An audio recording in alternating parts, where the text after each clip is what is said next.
Super Week, presented by Tostitos.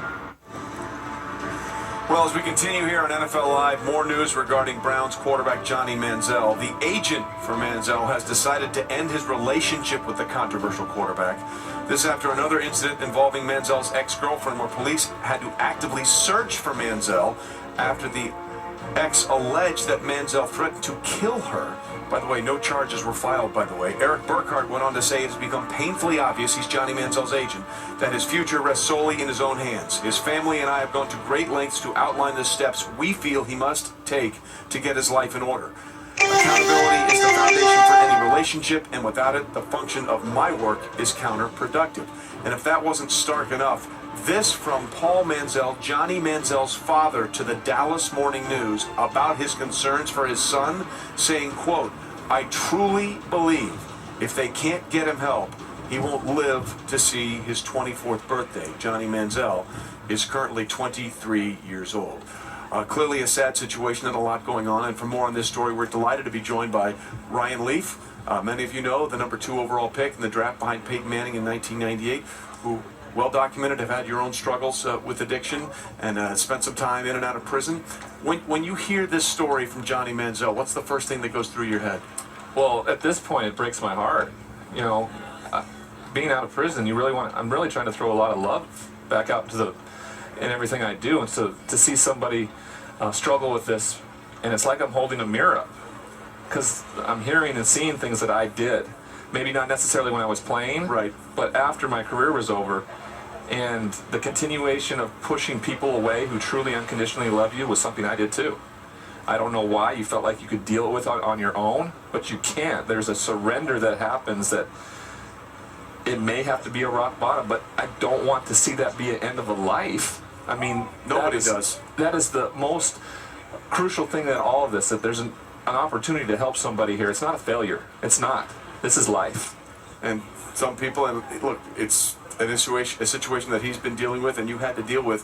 I know that one of his business managers tweeted out, "Someone get Ryan Leaf in touch. I'm really serious. I have a problem for him." And you were able to get in touch with the people around Johnny? I haven't yet. They mentioned it to another producer of the show I did this morning, but that's the point. It's about being of service now. And this has nothing to do with me at all. This is about finding help for somebody who it may take a year or 2 years out of football. And playing in the National Football League is a privilege.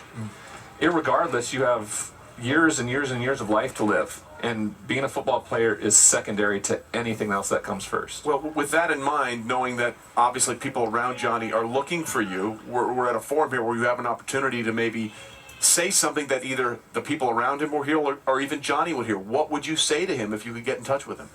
The biggest thing I would say is just let those people who are around you put their arms around you. Not the ones that continually say yes, but the ones that are saying, as an agent is, "I'm sorry, I can't do this anymore. You have to figure it out." That's got to be the thing.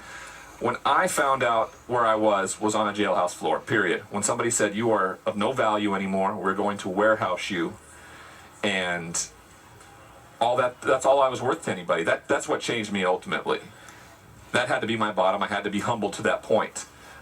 I hope my story allows others, such as himself, not to have to go to that place. Is that the hardest thing, though, to really humble yourself, to accept the help of others? It is, and it's probably the easiest thing to do after you do it. When you ask for that help, those people are ready to do it, and it makes you the strongest. It seems weak from our mindset, from being invulnerable kind of. Because you think you can do it yourself. And the tough football player. And also with the money. I think a lot of times when you have that money, you don't feel financially responsible to anybody else, like I was to my parents for a while before I got out of college. And then all of a sudden I can start pushing those people away because I don't like the criticism. You can't like the criticism at all because though it may be constructive, it hurts. And feelings are hard to express when you're in this position, when you are displayed out in front of everybody. Filleted, actually, is a good way to put it. And I've been through that process. And I understand the difference now of what is real and what's not real. And the life I lead now is what's real. The perception of what other people think of me is none of my business. And that took a long time for me to get past. Are there some people that just aren't cut out for the celebrity, the fame? It's just too much for them and it just engulfs them? Is that what your experience was? I don't know if it was my experience so much as that I bought into it all. I think so, maybe to your point, yes, that it may be too big for some people. For me, I bought into the fact that I was more important for some reason.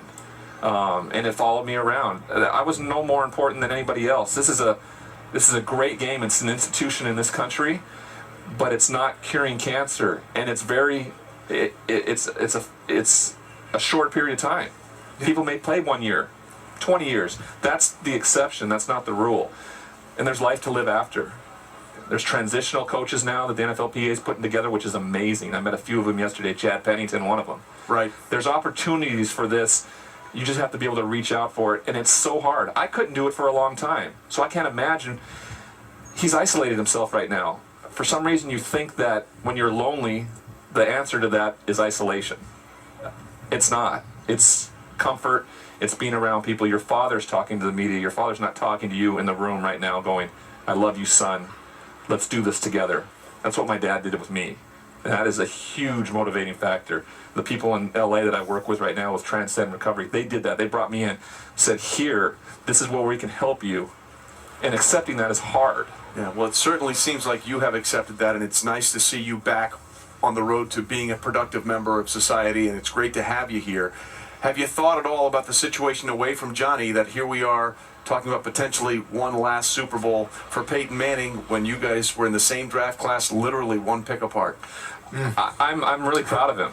It's hard not to be proud of a man who stands up in what he stands for, I think.